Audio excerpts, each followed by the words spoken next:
On est mi-avril et je vous fais un petit bilan. Ouh là là, il y en a un qui tombe. Je vous fais un petit bilan des premières lectures de ce mois-ci.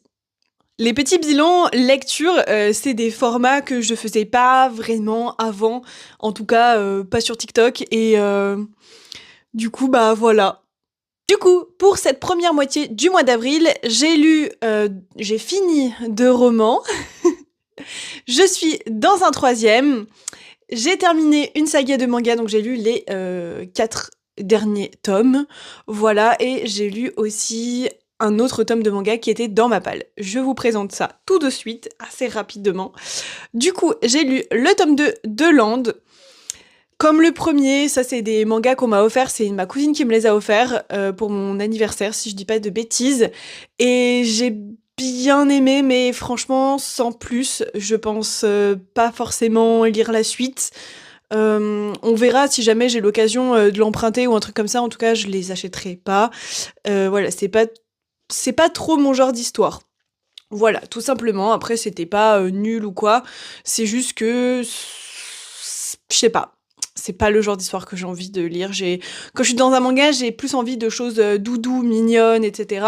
Et vous allez le voir dans la saga que j'ai terminée. Oula, je vous ai spoilé un truc. Dans la saga que j'ai terminée, c'est Blissful Land. Donc j'ai lu les tomes 2, 3, 4 et 5. J'avais lu le tome 1, genre vraiment il y a très peu de temps, mais ça devait être fin mars, quoi.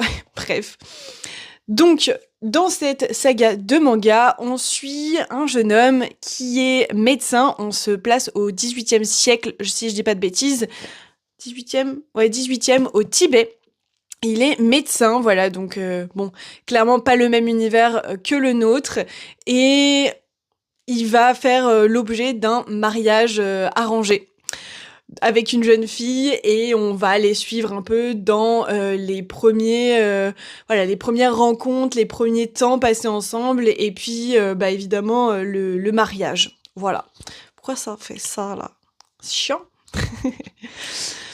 J'ai beaucoup aimé ce manga, j'ai trouvé ça très doux, j'ai adoré les illustrations, je vais vous montrer quelques planches. J'ai adoré aussi le fait que vraiment on suit un personnage un peu atypique dans le sens où il a une personnalité genre trop drôle, il est à fond dans ses plantes et ben ils sont trop drôles en fait et lui et elle ils sont un peu compatibles, en même temps ils sont ultra différents, enfin ils sont assez mignons. Bref, c'est vraiment un manga que j'ai adoré, je les avais empruntés à la bibliothèque donc là je vais pouvoir les rendre mais franchement trop mignonne. Trop mignonne cette petite saga, c'était choubinou